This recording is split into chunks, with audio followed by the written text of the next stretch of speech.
বিসমিল্লাহির রহমানির রহিম। হে সমস্ত জগতবাসী, আজ আমি শামীম আলী আপনাদের সামনে আলোচনাটি নিয়ে আসলাম, যে আলোচনাগুলো আমাদের জীবনে খুবই প্রয়োজনীয়। যেমন অনেকে বিবাহ শাদী করেছেন, 12 বৎসর, 13 বৎসর, 14 বৎসর পার হয়ে গেছে, কোনো সন্তানাদি হচ্ছে না। দেখা গেছে এত বছর পার হয়ে গেছে, তার কোনো সন্তানাদি হচ্ছে না। তার মনে একটা বিশাল কষ্ট যে হে আল্লাহ, এই পৃথিবীতে কলেমার বাঁধন দিয়ে স্বামী স্ত্রী হয়েছি, বিবাহ করেছি, হে আল্লাহ 12 বছর, 13 বছর, 14 বছর পার হয়ে গেল, একটা সন্তানাদি হলো না। যদি তুমি দয়া করো তাহলে হয়তো কিন্তু আল্লাহর দয়া চাইলে আল্লাহ কি দয়া করবে? কিন্তু করবে। আল্লাহ কি বলেছে? আমি যে কোনো একটা উসিলা দিয়ে করে থাকি। যেমন আল্লাহ বলেছে কি যে আমি 30 পারা কোরআন দিয়েছি এবং তোমরা আমার কোরআনের দিকে লক্ষ্য করো না, এবং আমি আমার 99টা নাম প্রকাশ করে দিয়েছি। আমার আরও বহু অগণিত নাম রয়ে গেছে, এর মধ্যে 99টা নাম প্রকাশিত আছে। তোমরা এই নামগুলো জপনা করো, কোন কোন নামে কোনটা হয়, কোন কোন নাম কোনভাবে কোন নিয়মে পাঠ করলে তোমাদের এই সমস্যার সমাধান হবে, সেই সমাধান আমি অবশ্যই রেখেছি। কিন্তু তোমরা সেই সমাধানের জন্য কিছুই করো না, যার ফলে তোমরা হয়তো মনে মনে বলো, আল্লাহ তুমি আমার এই সমস্যার সমাধান করে দিলে না, আমাকে একটা সন্তান দিলে না, হয়তো তোমরা বলতে পারো। কিন্তু দেখো, আমি আমার এই 99টি নাম প্রকাশ করে দিয়েছি মানুষের সুখ দুঃখ, মানুষের সমস্যার সমাধানের জন্য, যেন মানুষ এই নামে আমাকে সন্তুষ্ট যদি কেউ করতে পারে তাহলে আমি অবশ্যই তাকে সন্তুষ্ট করি। তবে আমরা কিন্তু এগুলো মানি না। আচ্ছা, আল্লাহর একটি নাম আমরা কি বলি? আল্লাহ। কিন্তু দেখেন, আল্লাহ নামে ডাকি ঠিক আছে, কিন্তু আল্লাহ তো এক এক নামে এক একটা করে থাকে। যেমন আমি একটি এক্সাম্পল করতে গেলে দেখা যায় যে কেউ যদি আমার কাছে কিছু চায়, তখন আমি তার চাওয়া পূরণ করি না যতক্ষণ পর্যন্ত আমার দোস্ত মুহাম্মদ সাল্লাল্লাহু আলাইহি সাল্লামকে স্মরণ না করছে, তাকে তার দরুদ পাঠ না করছে, তাকে স্মরণ না করছে। যার ফলে আমি তার কথা শুনি না, কারণ আমি তো আমার সম্পর্ক আমার বন্ধু হযরত মুহাম্মদ সাল্লাল্লাহু আলাইহি সাল্লাম, কিন্তু আমি তো তোমাদের কথা শুনবো না, কারণ এই সর্বজগতের শ্রেষ্ঠ মানব হযরত মুহাম্মদ সাল্লাল্লাহু আলাইহি সাল্লাম, তার ওসিলা করে যদি কেউ আমার কাছে কিছু চায়, আমি তাকে না দিলে এটা আমার খারাপ লাগে, কিংবা আমি না দিয়ে পারি না। তাহলে এরকমই আল্লাহ বলেছে, আমার 99 নামের ওসিলা করো, আমি এই নামের গুণে আমি তোমাদেরকে তোমাদের আশা পূরণ করে থাকবো, নিঃসন্তানকে সন্তান দিয়ে থাকবো, আমি দুঃখী মানুষকে সুখ দিয়ে থাকবো, যার রিজিক নেই, খাদ্য নেই, আমি তাকে খাদ্য দিয়ে থাকবো। তাই আমি আপনাদের সামনে এমন একটি আলোচনা নিয়ে হাজির হলাম, যে আলোচনাটি অবশ্যই আপনারা খেয়াল করে শুনবেন, ভিডিওটি টানবেন না। সেই আলোচনাটি করতে গিয়ে যে নামটি দিয়ে আজকে আপনাদেরকে বলবো, সেই নামটি হলো ইয়া আউয়ালু। ইয়া আউয়ালু এই নামটি কোন নিয়মে কিভাবে আপনারা পাঠ করলে আপনাদের মনের আশা পূর্ণ করবেন আল্লাহ, সে বিষয়ে আলোচনা করব।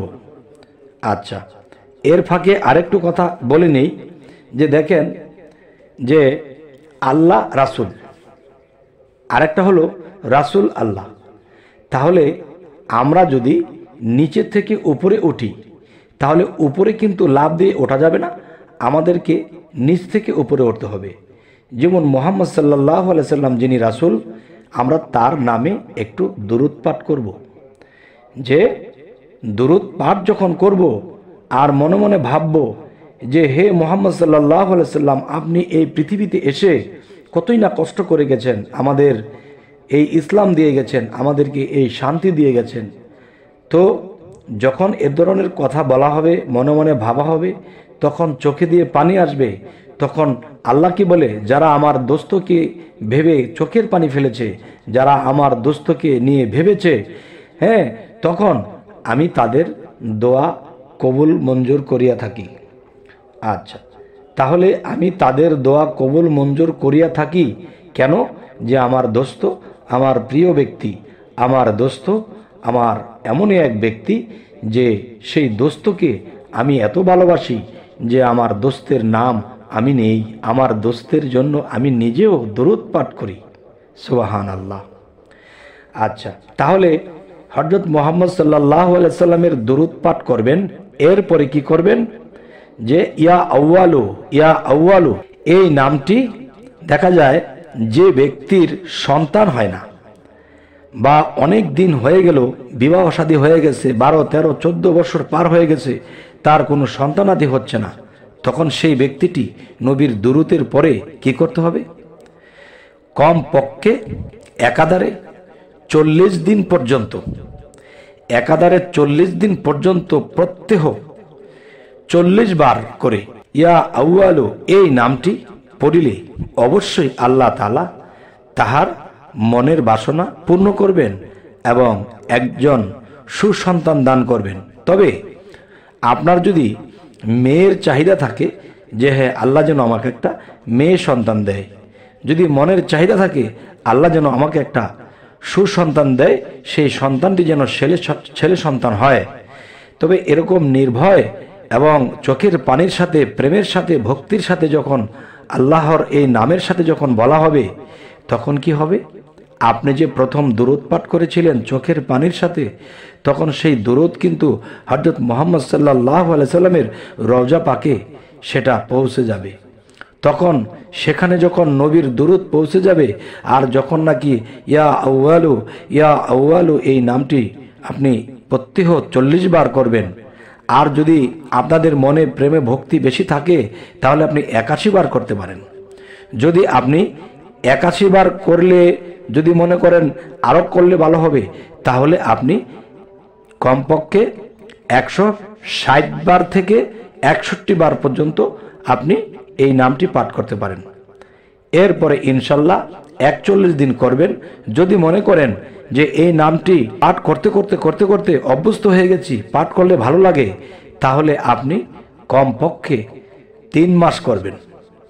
ইনশাল্লাহ আল্লাহর রহমতে আপনার বছর ঘুরতে ঘুরতে ইনশাল্লাহ আল্লাহর ইয়া আউয়ালু নামের গুণে আপনাকে একটি ফুটফুটে সন্তান দান করবেন। তবে হে সমস্ত জগতবাসী, আল্লাহর 99 নাম যারা প্রেম ভক্তির সাথে করেছে, বিশ্বাসের সাথে করেছে, আল্লাহ তাদেরকে কখনোই নিরাশ করেননি আর করবেনও না। যদি আল্লাহর এই নামের গুণে আল্লাহ যদি নিরাশ করে দেন, তাহলে আল্লাহর নামের কলঙ্ক হবে। অবশ্যই আল্লাহ নামের কলঙ্ক চান না। তবে হে সমস্ত জগতবাসী, আজকের এই আলোচনা আপনাদেরকে কি আমি ক্ষুধা নিবারণ করতে পেরেছি? তবে আমাদের চ্যানেলে যদি আপনারা নতুন হয়ে থাকেন অবশ্যই সাবস্ক্রাইব করে নিন, পরবর্তীতে আবার সাক্ষাৎ হয়ে যাবে। সকলে ভালো থাকবেন। আল্লাহ হাফিজ।